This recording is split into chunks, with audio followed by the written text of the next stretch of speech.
Tamires. Olá pessoal entrando aqui na live. Primeiro, um bom dia, uma boa tarde a todos, né? O Matheus, Tamires, Dr. José Luiz Yunis Filho também, né? Está entrando aqui. Pessoal, hoje a gente vai falar de um importante tema, né? Sobre a Covid-19, né? Tá todo mundo preocupado. O Dr. Wellington, né? O Dela também. Um abraço, pessoal. Pessoal entrando aí, vamos guardar rapidinho o pessoal entrar para a gente falar, começar aí, né? Com o Dr. Yunis hoje, tá? Para falar aí sobre Covid-19, pessoal. Pessoal entrando, o Gabi entrando aí, o Márcio, Pedro Faria, o pessoal tá entrando, vamos esperar um pouquinho, tá?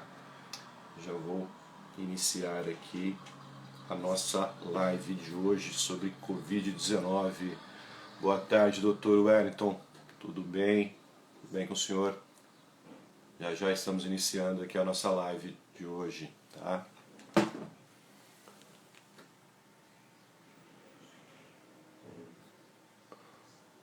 eu ver aqui, deixa eu adicionar o doutor. Vamos lá.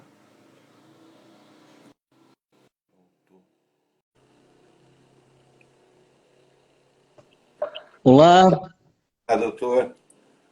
tudo bem, professor Gilberto? Tudo bem, doutor Yunis? Graças a Deus. Está me ouvindo bem? Sim, estou ouvindo bem, Bom, mas está boa, o som também, tá? então tá bom. Bom, eu quero agradecer aí primeiramente a oportunidade de poder falar com o senhor e as pessoas que te acompanham, te seguem, né? E o tema do Covid é sempre um tema muito importante, né? É um tema que se fala bastante e tem muitas dúvidas e muitas coisas que a gente tem que ainda aprender, mas muita coisa a gente já sabe e tem que estar compartilhando esse conhecimento com as pessoas. Vamos lá, vamos trabalhar hoje aí. Vamos lá. Doutor, para iniciar eu vou fazer uma breve apresentação aqui minha, depois passo a palavra para o senhor também fazer. Bom, para quem não me conhece, meu nome é Gilberto Domingues, sou professor universitário e atualmente estou como vereador da cidade de Cajubi, tá? E hoje a gente vai falar sobre o Covid-19, né? Queria agradecer muito a presença do Dr. Yunis aqui, né? Que ele vai, né, alguns questionamentos, né? Explicar um pouco sobre essa doença para nós aqui nessa live. Dr. Yunis, eu gostaria que o senhor se apresentasse aqui para o pessoal que está nos acompanhando, né? Para que a gente comece aí a falar um pouco sobre Covid-19. Boa tarde, doutor. Muito obrigado, hein? Boa tarde a todos, sejam bem-vindos aí. Eu sou o Dr. Yunis, eu sou médico pneumologista, atuo aqui em Barretos já tem desde 2007, né? Então nós já estamos aí com 13 anos aí de trabalho aqui na cidade de Barretos. E tenho tido bastante oportunidade de trabalhar com essa pandemia, né, o Covid. Estou com bastante paciente recuperado, tratado, tenho estudado bastante o tema e quero estar aqui hoje disposto para compartilhar com vocês aí o conhecimento que a gente tem para poder trazer mais informações aí para as pessoas poderem lidar melhor com essa situação da pandemia. E estou à disposição aí, Gilberto. Vamos lá, professor. Sem dúvida. Doutor, a gente teve aí no início de março, né, esses números crescentes no Brasil, né, desde fevereiro para cá, e a gente tem uma interiorização maior dessa doença agora, né? A gente ficou com essa doença nas capitais aí durante um tempo, e ela veio mais para o interior agora, né? Começou a se disseminar mais essa parte do interior. Então tem muitas pessoas que agora que estão, né, tomando conhecimento, assim, ficando com medo um pouco, né? Porque vê parentes, né, pessoas próximas pegando a doença, né? Então, gostaria assim, de começar, que o senhor explicasse, né, para o pessoal o que é Covid-19, doutor. Ok. Bom, o Covid-19 é uma doença infecciosa viral, né, que foi recentemente descoberta, né, começou a atingir o ser humano aí, foi iniciado os primeiros relatos no final do ano passado, tá, na China, né, e essa doença ela vem se espalhando de maneira muito rápida para o mundo todo, ocasionando uma situação chamada pandemia, né, que é um momento em que o mundo todo está acometido por essa infecção. Essa infecção, professor, ela é causada por um vírus chamado SARS-CoV-2. É um vírus do grupo dos coronavírus, tá? Coronavírus são vírus que já tiveram acometimentos respiratórios. Inclusive, nós já tivemos outras epidemias pelo coronavírus em 2002, em 2012, mas eram vírus diferentes desse vírus. Em 2002 foi um vírus também da família SARS, né? Desse grupo semelhante a esse agora, mas era outro vírus. Em 2012 foi do grupo MELT, né? Em 2020 agora, 2019, 2020, é um coronavírus da forma SARS, mas o SARS-CoV-2, né? Esse vírus ele é um vírus que tem um tropismo, uma atração pelo tecido respiratório, e ele provoca bastante dano no tecido pulmonar, provocando uma doença, uma pneumonia viral, que muitas vezes pode comprometer com uma queda importante de oxigenação e o paciente ter um dano, muitas vezes até vital. É uma doença bastante comum, a fácil transmissão, né, hoje comum pela disseminação, e que é fácil de transmitir e acometer o sistema respiratório. Entendi, entendi. A questão também da disseminação dela, ela é muito maior do que as outras, né? Que nós tivemos aí de 2002 e 2012, né? Isso. Ok. Doutor, qual que seria aí os principais sintomas, né, da Covid-19? Que exames Então, fazer para confirmar ou não a doença? os sintomas mais frequentes que nós temos acompanhado, professor, é o seguinte, é comum a dor de cabeça, tá? Cefaleia, dor de cabeça. Muitas vezes o paciente reclama de uma dor intensa na testa, na nuca, dor no corpo, são frequentes também. Alguns pacientes evoluem com náuseas e diarreia, também é frequente, tá? E febre, né? Febre também está bastante frequente nesses pacientes. Tem alguns pacientes que não apresentam febre, mas muitos pacientes têm febre também. E quando o vírus atinge o sistema respiratório, uma das queixas bastante comum é tosse, uma tosse seca, tá? E o paciente começa a evoluir com falta de ar, tá? Esses são os conjuntos de sintomas mais frequentes, né? Além da perda de paladar, perda de olfato, coriza, que é muito comum também, são frequentes nesse quadro, tá? Os exames, o diagnóstico da doença, ele é um diagnóstico clínico, tá? Então a gente precisa ter um quadro clínico, uma avaliação médica para identificar essa característica. E pode ser feito alguns exames complementares para nos orientar em relação à confirmação do quadro.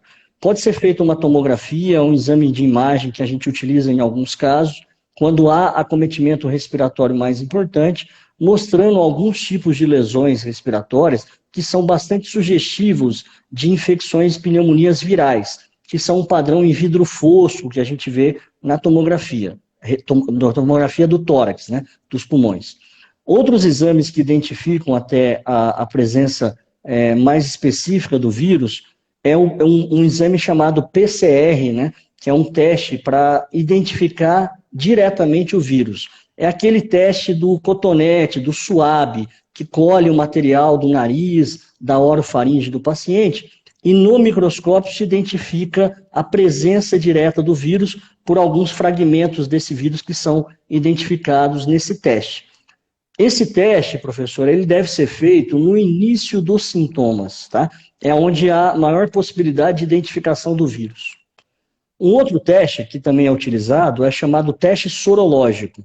É o teste para identificar os anticorpos, tá? Esse teste tem algumas metodologias, tem o teste rápido, tem o teste feito por ELISA, imunofluorescência, então tem algumas metodologias, mas o objetivo desse teste é identificar os anticorpos. Nós temos duas classes de anticorpos que são identificados nesse teste, que é o IgM e o IgG. E esse teste ele deve ser feito mais após o 7º, 10º dia do início do quadro, para poder ter possibilidade de identificação desses anticorpos. Então, basicamente, o diagnóstico é a presença desses sintomas identificados pelo saúde, médico, que às vezes necessitam de uma tomografia para poder identificar algumas imagens sugestivas, e esses são os testes sorológicos e identificação pelo PCR diretamente do vírus. Entendi. Então, o teste sorológico, né, seria basicamente para saber se você já teve ou não a doença, né, se você já passou por ela, e o outro teste seria basicamente se você está ou não com a doença, né, seria mais no início da doença. Bom, doutor, Exatamente. tem aí também a questão das pessoas, né, os cuidados que as pessoas precisam tomar, né, para não pegar a doença, né, para não se infectar. E uma delas, né, ele fala bastante, né, de uso de máscara, né, e higienização das mãos também constante nessa. Né, isso seria os principais itens hoje para tentar diminuir esse contágio, para a gente se proteger do vírus? A prevenção do vírus, professor Gilberto, eu vou passar algumas recomendações que são importantes. Essa questão da higienização está muito bem falada, bem divulgada, né? É uma das principais medidas preventivas em qualquer infecção, né? Dentre elas, as infecções respiratórias e dentre elas, essa infecção pelo Covid. Então, lavar as mãos com água e sabonete é um método muito simples e muito eficaz para diminuir a transmissão de infecções. Quando a gente não consegue lavar as mãos com água e sabonete, por exemplo, você está na rua, ou você está no banco, ou você está no carro, e você precisa higienizar, você pode utilizar o álcool gel. Tá? Então, o álcool gel ele deve ser utilizado numa situação em que você não tem uma condição ali para lavar as mãos com água e sabonete e está precisando higienizar as mãos. Então, a gente não deve substituir o álcool gel pela água e sabonete, não. A gente deve complementar o uso dele quando a gente não pode lavar a mão com água e sabonete, porque a água e sabonete é a melhor medida preventiva. Além disso, tem outras situações que são muito importantes para se prevenir essa questão do vírus. Dentre elas, manter o organismo bem. É uma medida muito importante para o sistema imunológico estar bom. Como é necessário, o que é necessário a gente fazer para manter o organismo saudável, o organismo bem? Um dos pontos que eu ressalto e acho fundamental é o sono. Tá? Hoje a gente sabe que está tendo muitos distúrbios relacionados ao sono. Ainda mais nesse período da pandemia. Pessoas passando por situações de estresse, problemas conjugais, problemas relacionados a finanças, emprego, né? Situações diferentes de acomodação de filhos em casa, porque não está tendo atividade escolar. Então, tudo isso gera um transtorno muito grande nas pessoas, até pela própria preocupação excessiva em relação à doença, e isso muitas vezes impacta no sono. E a pessoa começa a desenvolver distúrbios relacionados ao sono, principalmente a insônia, por exemplo. A pessoa deita na cama e não consegue dormir, ou deita e acorda na madrugada e não consegue dormir. Pensamento muito acelerado, muita informação ao mesmo tempo, e isso acaba atrapalhando o sono.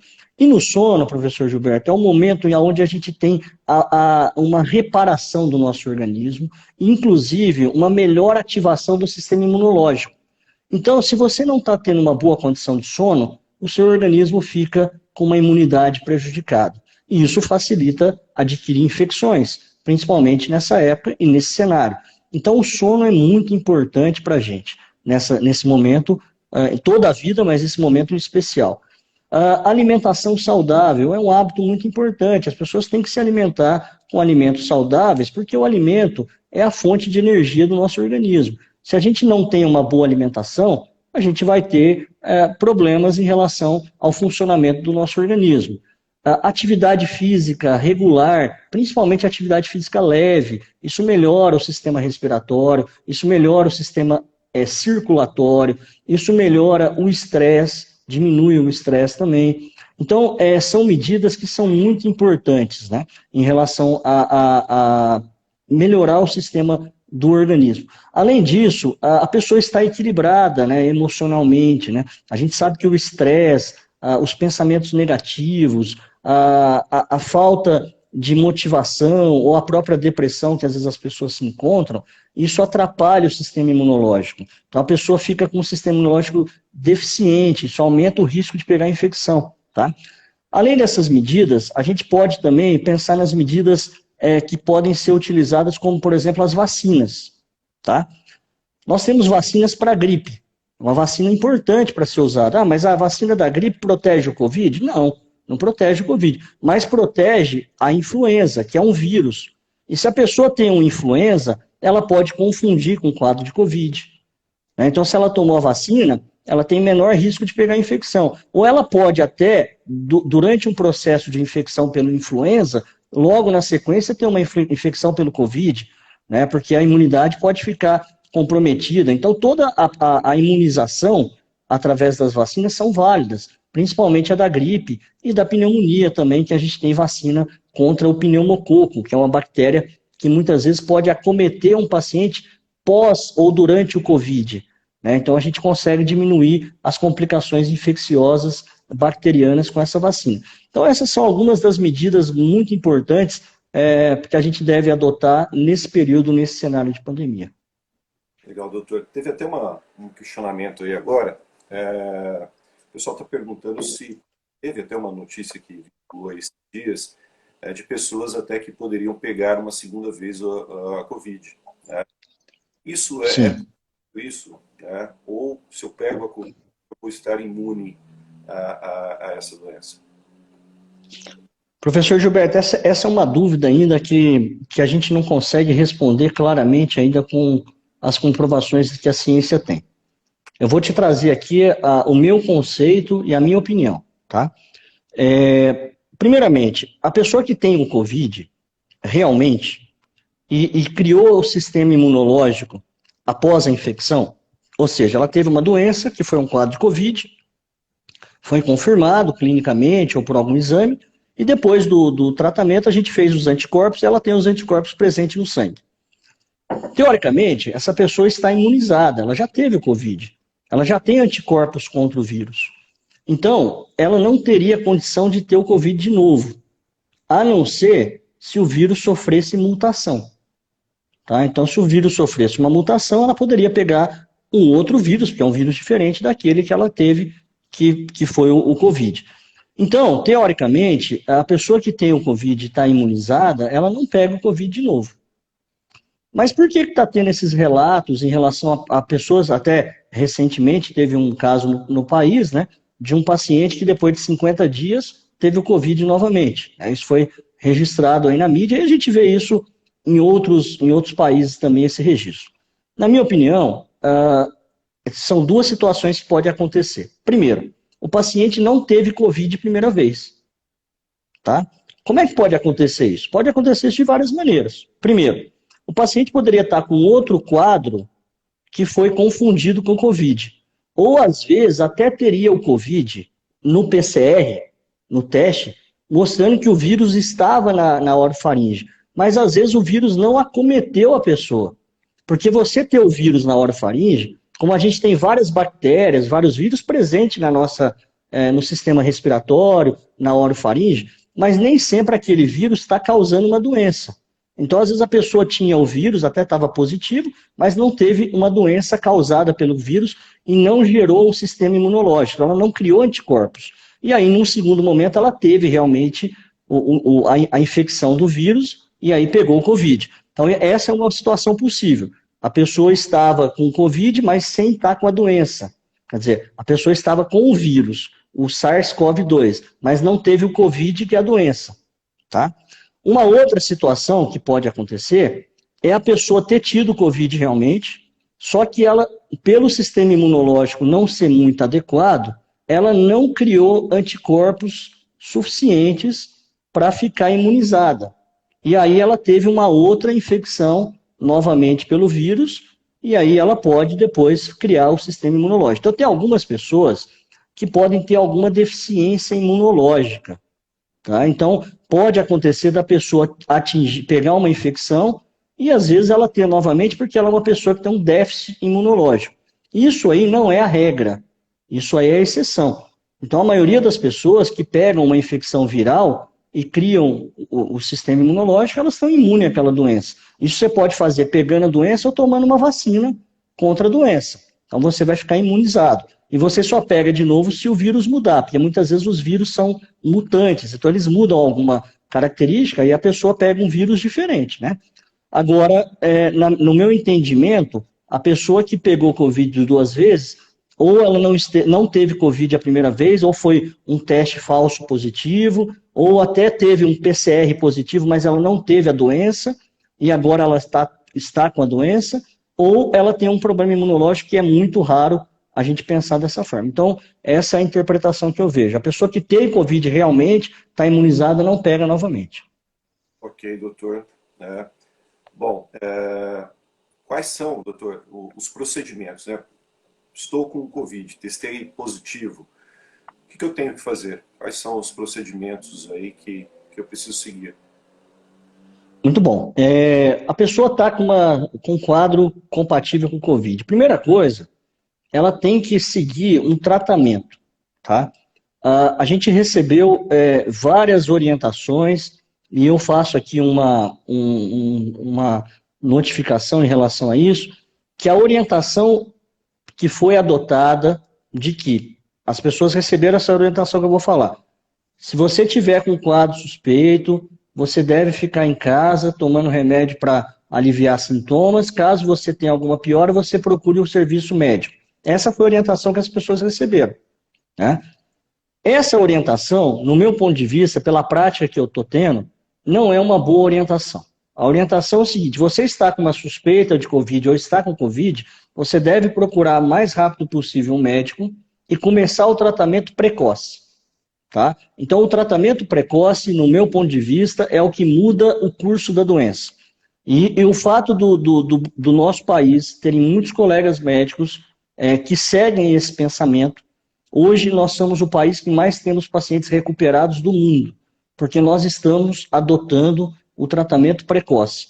Mesmo que se tenha o questionamento em relação a estudos, se são testes que ainda não têm embasamento científico, nós acreditamos nesse tratamento empírico, estamos praticando em grande quantidade, várias linhas médicas estão fazendo isso, e nós estamos vendo resultados na prática em relação à recuperação do paciente quando iniciado o tratamento precoce. Então, a minha orientação para as pessoas que estão participando é que procure o atendimento médico e inicie os medicamentos o mais precoce possível. Segundo, você está com uma doença infecciosa e você pode transmitir isso para outras pessoas. Então, você deve cumprir rigorosamente um isolamento respiratório, social, com os familiares, com os amigos, tudo isso, para que você diminua a chance de transmissão desse vírus para outras pessoas. E só sair desse isolamento quando você tiver realmente uma segurança e uma orientação médica que você não tenha mais possibilidade de transmissão, para você não ter risco de contaminar outras pessoas, porque a gente sabe que esse vírus, o poder de contaminação é muito alto, né? A gente diz que um paciente já passa para 3, e de 3 passa para 9, e assim é a velocidade de transmissão. Então é algo que realmente é surpreendente a capacidade de transmissão desse vírus. Então essas são as orientações, professor Gilberto, em relação ao que o paciente deve fazer logo que identificar a doença. Doutor, tem um outro questionamento que fizeram aí sobre o senhor, qual a opinião do senhor sobre hidroxicloroquina e sobre ivermectina. O pessoal fala muito, né, sobre isso. Seria importante, o pessoal está perguntando aí. Perfeito. Bom, eu sou um médico que sou favorável e tenho bastante resultado com a hidroxicloroquina, tá? No meu conceito, professor, a hidroxicloroquina é um medicamento que auxilia muito nos tratamentos precoces. Então, se você tem um paciente que está com o quadro inicial da doença do Covid, quando você inicia a hidroxicloroquina, você tem muita chance de diminuir o impacto inflamatório nos pulmões. Então, essa medicação, ela diminui a capacidade inflamatória do vírus, porque ela atrapalha a replicação do vírus dentro das nossas células. Então, isso acaba diminuindo a gravidade e as complicações da doença. tá? Não é um remédio específico para destruir o vírus, não é um remédio específico para tratar a doença, mas na prática médica, nós estamos vendo a hidroxicloroquina como um possível tratamento para diminuir as complicações que o vírus causa no organismo. Eu tenho utilizado a hidroxicloroquina com muita segurança, é um remédio muito seguro para se utilizar, não deve ser utilizado sem acompanhamento médico, tá? Mas é um medicamento que pode ser usado com tranquilidade, bem diferente de muitos conceitos que a gente tem visto muitas vezes sendo divulgado nas mídias, tá? A hidroxicloroquina nessa dose é bastante segura. Ivermectina é um medicamento que, no meu conceito, ele tem função provavelmente preventiva. Eu não acredito na ivermectina como tratamento para a COVID, diferente da hidroxicloroquina. Eu acredito que a ivermectina possa diminuir a chance da pessoa pegar ou pegar uma forma menos grave da doença, de prevenir. Tem um estudo feito na Austrália mostrando que a ivermectina ela diminui a capacidade de replicação do vírus, isso in vitro, né? Então, com esse estudo, muitos locais estão implantando essa prevenção com a ivermectina, e eu também sou favorável a isso, no intuito de diminuir a chance de pegar o vírus. Então, esse é o meu conceito em relação a essas duas drogas. Doutor, um outro item que eu li essa semana, vem falando sobre a utilização da máscara, né, e a diminuição da quantidade, né, da carga viral e talvez diminuindo os sintomas depois. Isso é válido? A máscara ela pode diminuir a quantidade, né, de contaminação que você tem e diminuir os sintomas depois? O que acontece em relação à máscara? Outra polêmica aí também, né? É um outro assunto bastante polêmico, professor. O uso das máscaras. Tá? Então, assim, não existe trabalho no mundo, não existe nada consagrado de que a máscara é eficaz. E, ao mesmo tempo, também não existe algo dizendo que a máscara não serve para nada. Outra vez eu vou trazer aqui para você o conceito que eu tenho. Tá? A máscara é um dispositivo que a gente usa já há bastante tempo na medicina e em outras áreas de saúde, que ela tem uma função muito específica, tá? Para ser usada em locais específicos, por tempos curtos, para você poder fazer algo para diminuir a contaminação. Então, por exemplo, dentro de uma cirurgia, nós vamos fazer uma cirurgia, é todo um material limpo, estéril, e os profissionais devem estar com máscara para você diminuir a chance de contaminar o paciente que está sendo operado, né, com tosse, com secreção e tudo isso. Então, a máscara é usada no procedimento cirúrgico para poder diminuir a chance de infecção. Usar máscara da forma que está sendo utilizada, no meu conceito, não tem nenhum sentido, tá? Porque a máscara, ela não protege você de pegar o vírus. Tá? Não protege. Pelo contrário, no meu conceito, isso acho que pode até aumentar a chance de você pegar o vírus. Por quê? Porque a máscara, você está usando ela direto, suja, o dia todo. Né? Muito pouco provável que a pessoa troque a máscara a cada 30 ou 60 minutos. Ou mais, aí 2 horas, vamos colocar aí, né? Então, as pessoas não trocam de máscara, as pessoas ficam usando a mesma máscara. E isso aí é um material que vai ficar contaminado. Você está o dia inteiro com aquela máscara, você tem a presença de inúmeros micro-organismos naquela máscara, e isso fica em contato direto e muito próximo com a sua orofaringe, com a sua respiração. Então isso aumenta até o risco de infecções. Esse é o conceito que eu tenho, não tem nenhum trabalho mostrando isso. Além disso, a máscara, ela atrapalha muito o sistema respiratório. Isso aí eu posso dizer com toda a segurança.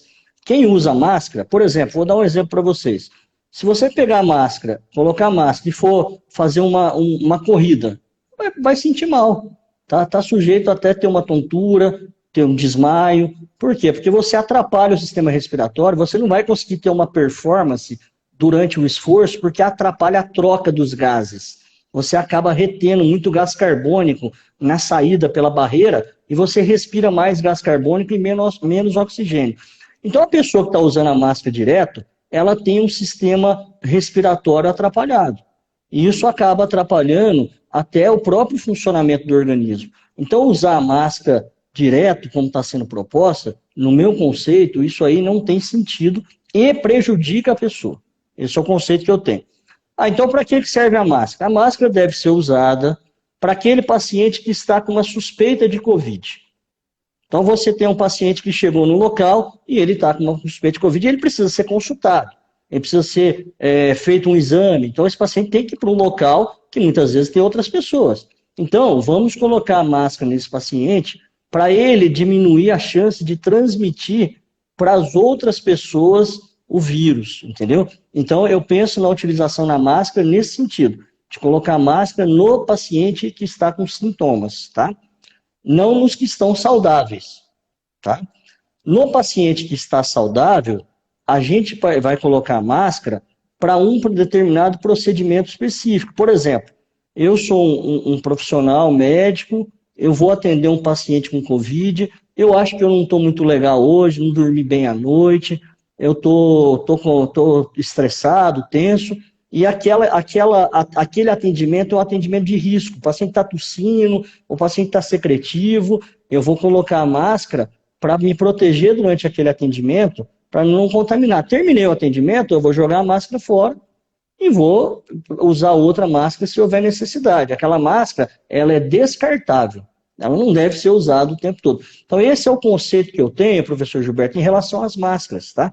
As máscaras, em muitos locais do mundo hoje, já está tendo esse conceito. Recentemente, acho que até no final de semana, teve uma manifestação na Alemanha, bastante importante, uma massa grande de pessoas, e um dos questionamentos foi exatamente a utilização das máscaras. Inclusive, na manifestação, as pessoas estavam todas sem máscaras, com mais de 1 milhão de pessoas na rua, mostrando que, vamos parar de usar máscara, acho que a máscara não tem nenhum sentido de ser usada.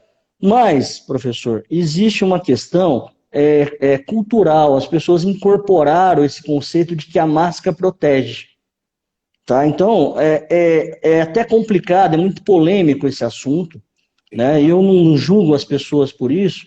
Se você sai sem máscara, a pessoa olha para você e fala, você está sem máscara, você tem que colocar máscara, você vai contaminar os outros. Então, assim, as pessoas estão, culturalmente, elas pegaram essa questão da máscara e se sentiram seguras. Eu, com a máscara, eu estou protegido. Eu não vou pegar vírus e vou ficar protegido. Então, as pessoas incorporaram isso. Então, é um assunto polêmico, entendeu? É um assunto muito polêmico a gente falar que as pessoas têm que tirar as máscaras, as pessoas têm que colocar máscara. E, assim, a gente sabe que isso aí acabou se tornando uma metodologia que foi obrigatória. Então, em muitos locais, é obrigatório o uso das máscaras. Então, a gente não pode questionar uma lei que foi colocada. É obrigatório, nós temos que usar. Tá? Mas eu estou trazendo aqui o conceito que eu tenho. Quem quiser compreender o conceito, é o meu ponto de vista. Tá? Não estou questionando aqui as gestões, se deve usar ou não estou fazendo apologia para as pessoas arrancarem as máscaras. Estou trazendo o conceito que eu tenho, mas, por exemplo, quando eu vou num estabelecimento público, eu vou na padaria, eu vou no supermercado, eu coloco a máscara, entendeu? Porque é obrigatório colocar a máscara, mas o conceito que eu tenho em relação à máscara é esse. Não, tranquilo, doutor. Muito bem explanado, bem explicado aí, senhor. Um outro questionamento que surge, doutor, sobre as pessoas assintomáticas, né? E o pessoal quer saber, a pessoa que está assintomática, ela pode transmitir o vírus? Muito boa essa pergunta, professor. No meu conceito também, a pessoa assintomática, a chance de transmissão é pequena, tá? É praticamente zero. Por quê? A pessoa que está assintomática, ela praticamente tem uma carga viral muito baixa, tá? Para você transmitir uma doença, você tem que ter uma quantidade de vírus alto, ou seja, uma carga viral alta, e uma pessoa que está do outro lado para receber essa carga alta tem que estar com o sistema imunológico comprometido. Tá? Então é assim que pega o vírus. Pessoas estão transmitindo muito, carga viral alta, e a pessoa que está recebendo não está muito legal o sistema imunológico, ou o sistema de defesa local. Tá? Aí a pessoa atinge o vírus. Quando a pessoa não tem sintomas, isso significa que a quantidade de vírus que ela tem, ela pode ter o vírus. Não estou dizendo que a pessoa sem sintomas não tem o vírus, ela tem o vírus. mas a quantidade de vírus que ela tem é muito pequena, por isso que ela não está tendo sintomas. Então a carga viral dela é muito baixa. Se a carga viral é baixa, a transmissão dela é muito pequena, tá? Então, uma pessoa que tem contato com uma pessoa assintomática, que esteja com o vírus, com essa carga viral muito baixa, a pessoa esteja imunologicamente bem, ou seja, uma pessoa imunocompetente, ela não vai pegar o vírus por esse contato com essa pessoa assintomática, tá? Então, esse é um conceito também que a gente vê em outras doenças, e é um conceito que também está muito discutido, porque se criou esse conceito, os assintomáticos transmitem a doença, fecha as escolas porque as crianças são assintomáticas e a gente não pode mais tem que ficar isolado. Então, a própria questão da quarentena, do isolamento horizontal, como foi proposto, é muito questionado hoje, né? Mas que esse tipo de conduta não tem nenhum impacto na questão da transmissão do vírus, né? O próprio isolamento vertical, tudo bem, isolar pessoas de risco, aí seria interessante, mas isolamento como foi feito, horizontal, de maneira sem planejamento, aquele local não estava tendo uma infecção que justificasse, né? Isso não traz não trouxe nenhum benefício, né? Pelo que os estudos estão mostrando hoje.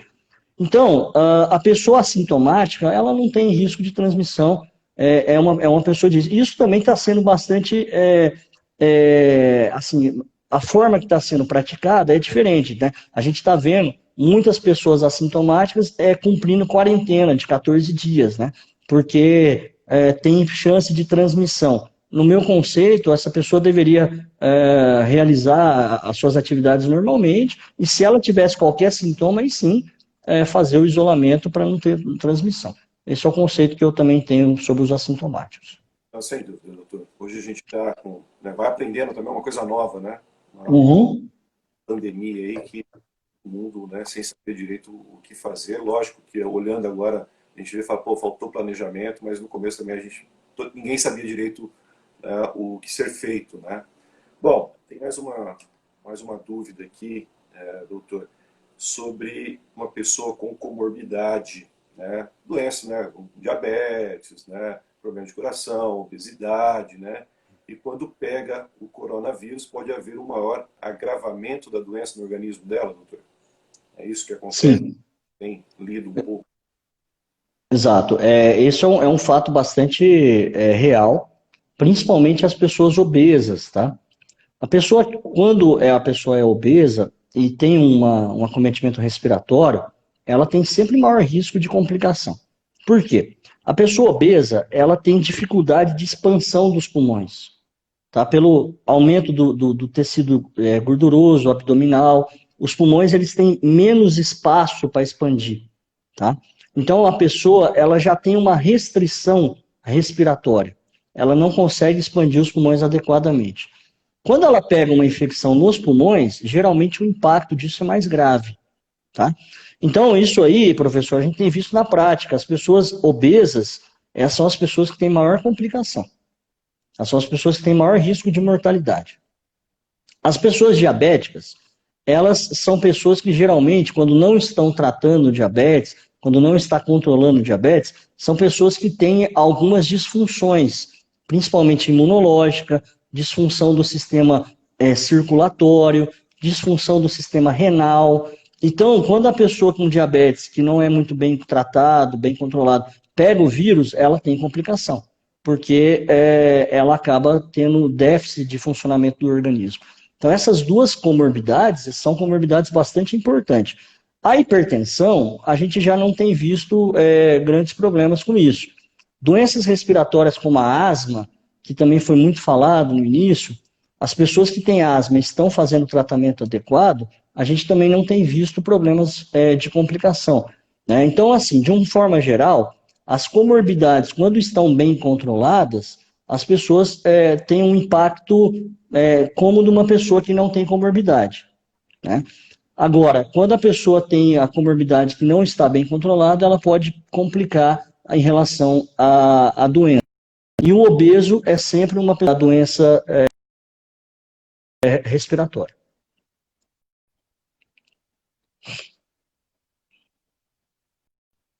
tivemos um pequeno probleminha, doutor. Sem problema, já voltou aqui. Repetir só a última frase aí que cortou aqui no Uhum. momento. Então, então, assim, as pessoas que têm as comorbidades estão bem controladas, ela tem um comportamento muito semelhante a pessoas que não têm comorbidades. E as pessoas que são obesas, quanto maior o grau da obesidade, maior o risco de complicação respiratória. Então, as pessoas obesas têm que ter mais cuidados em relação à doença respiratória. Ok, doutor. Bom, a gente está com alguns questionamentos. Eu queria saber ainda do doutor, a gente vê aí alguns dados dados pela OMS, né, falando que 80% da população possivelmente serão assintomáticos, né? E 20% aí que vão precisar de tratamento, né, de buscar atendimento hospitalar. Ele fala ainda que 5% poderão necessitar aí do suporte ventilatório.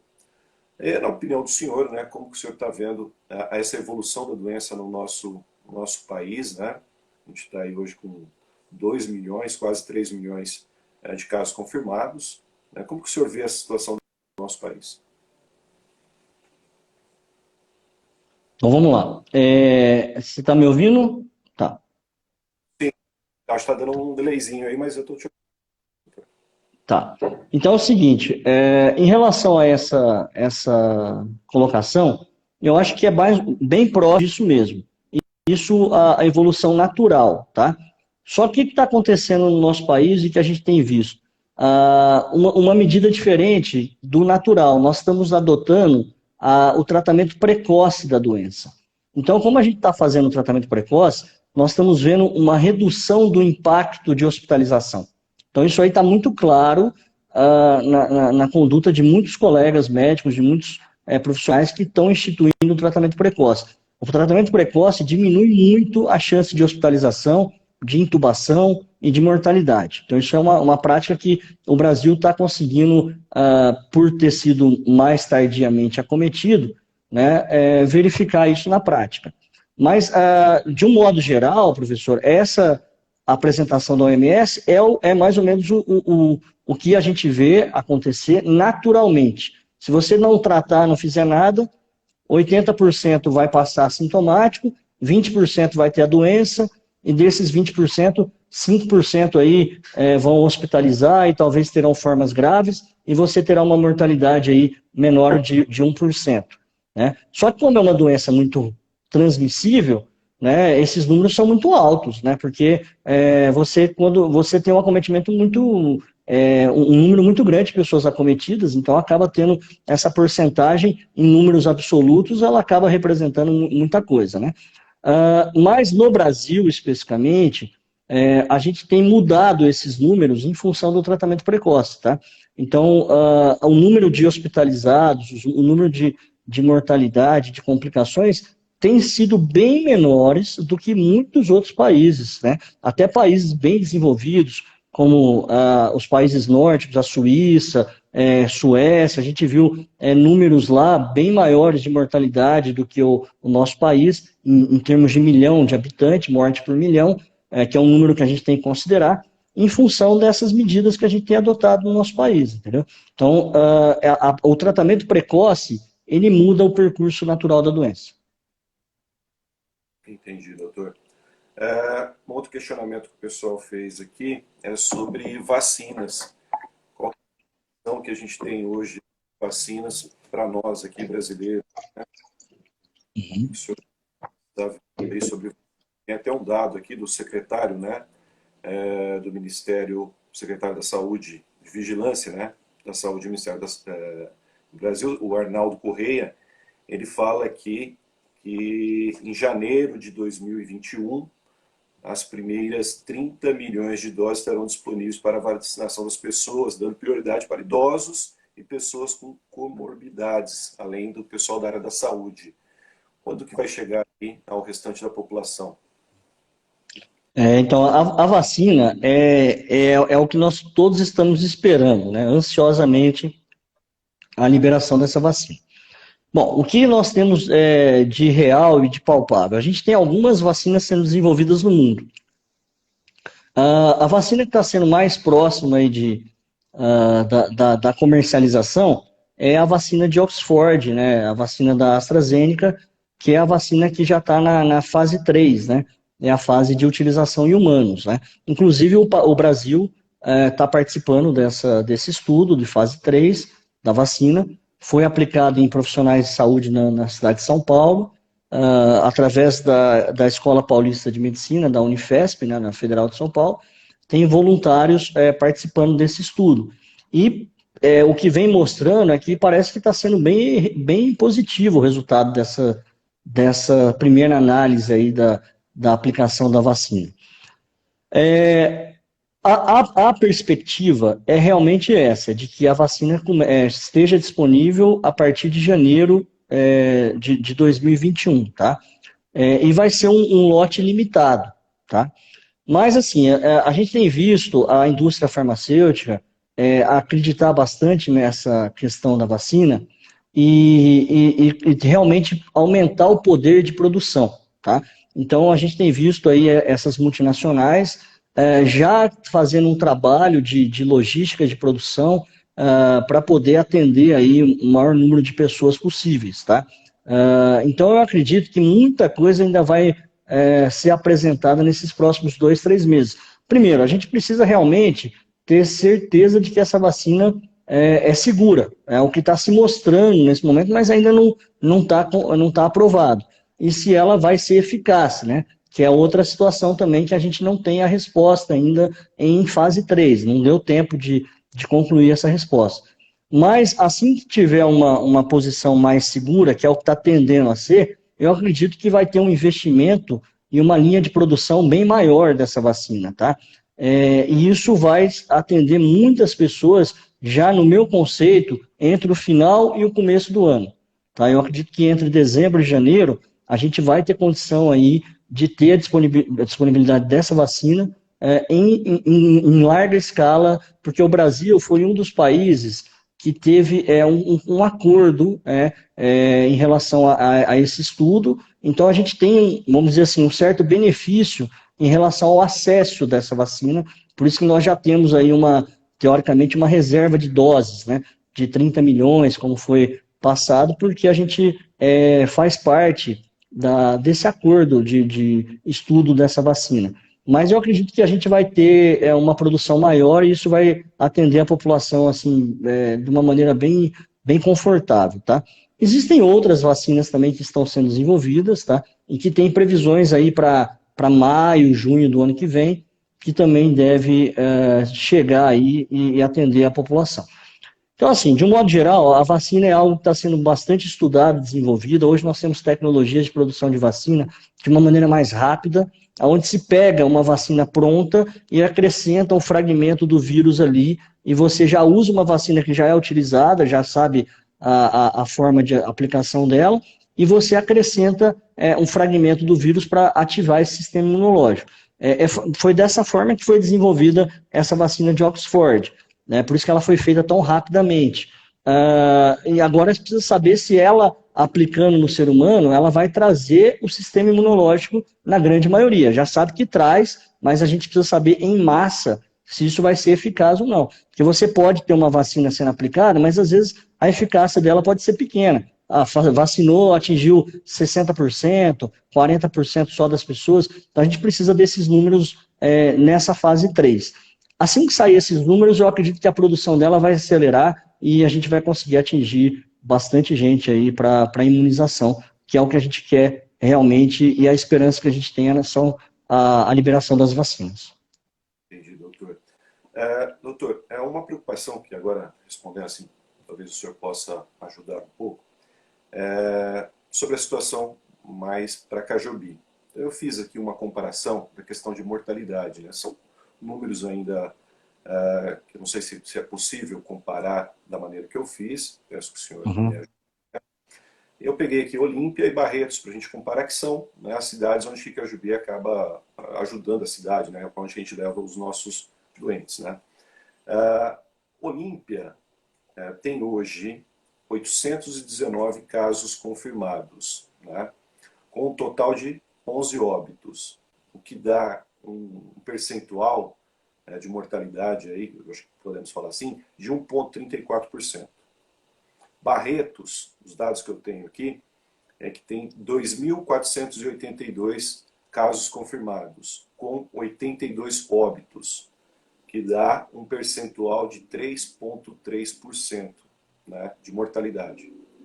Na minha cidade, Cajubi, a gente tem um total de 102 casos confirmados, com 5 óbitos confirmados, o que dá 4,9%. Eu queria saber do senhor, esses percentuais estão dentro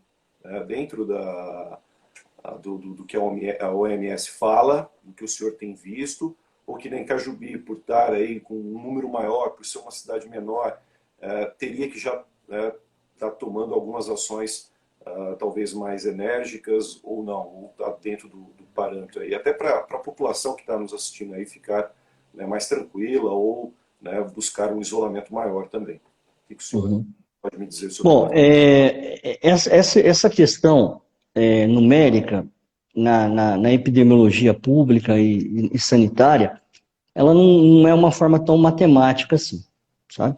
Então, nem sempre a gente, trabalhando com os números de uma maneira muito exata, né, fazendo essas proporções, pode realmente mostrar a realidade, porque a medicina é uma ciência que tem múltiplos fatores. Por exemplo, às vezes você tem um suporte diferente de tratamento de Cajubi, entendeu? Então, às vezes, a complexidade do tratamento, pela complexidade hospitalar e a complexidade oferecida na cidade, mesmo sendo, às vezes, referenciado para outros centros, você, às vezes, pode ter uma menor complexidade e, às vezes, não conseguiu trazer, estou dando uma suposição, a resposta para a reversão desses quadros. Às vezes, eles deveriam estar numa complexidade de tratamento maior.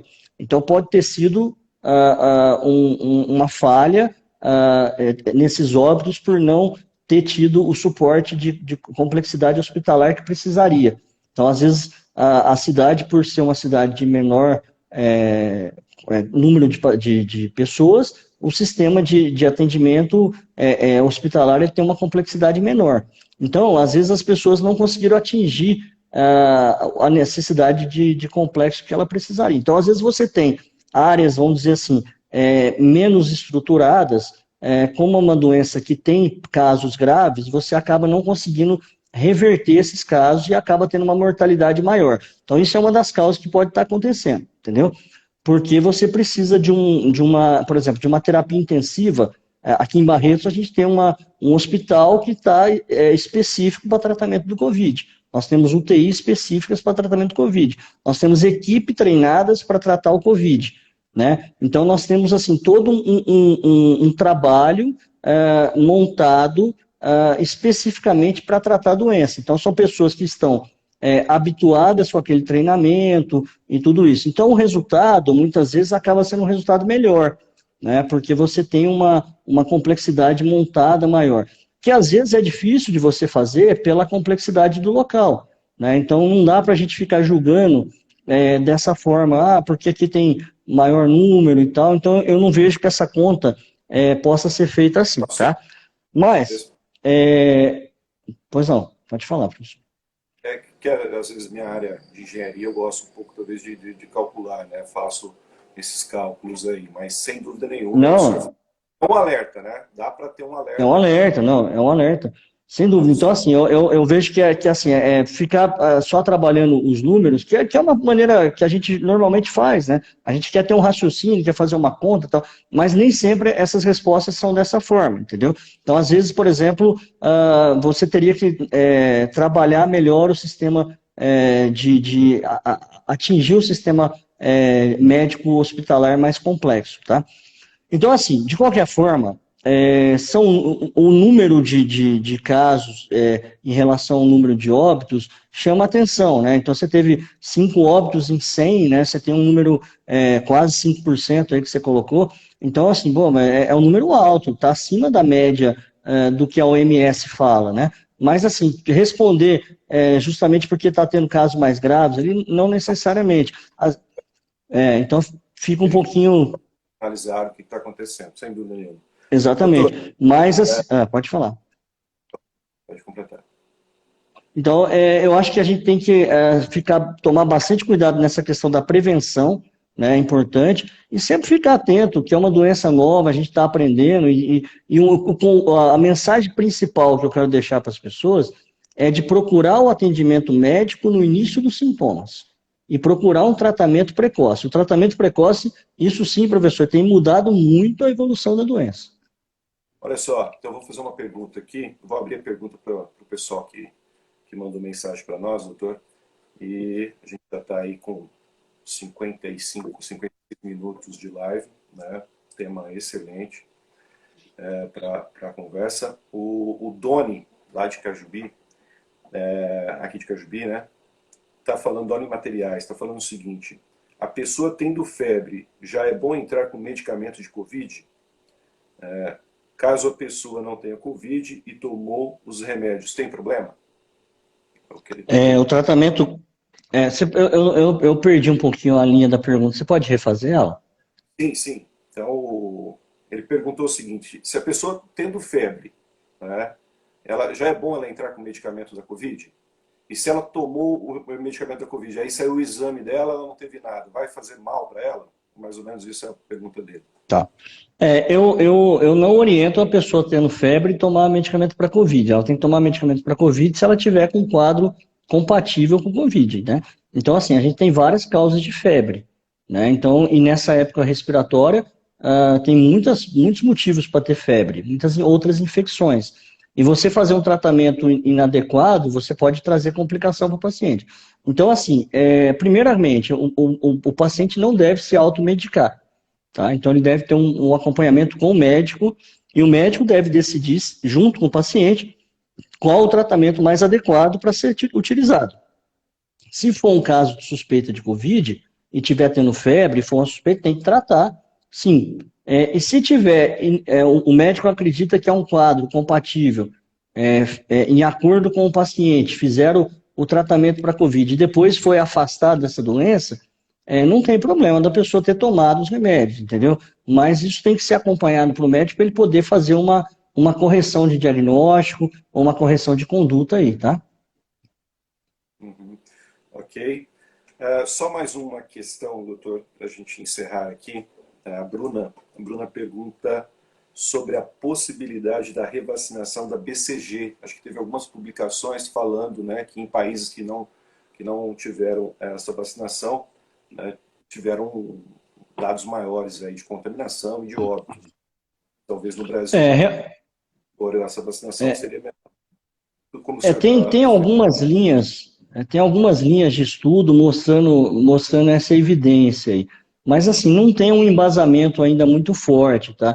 Em relação a isso. Isso também já é adotado até para outras doenças, né? Se fala muito em fazer um reforço da BCG para ter alguma resposta imunológica, até para outras doenças sem ser o Covid.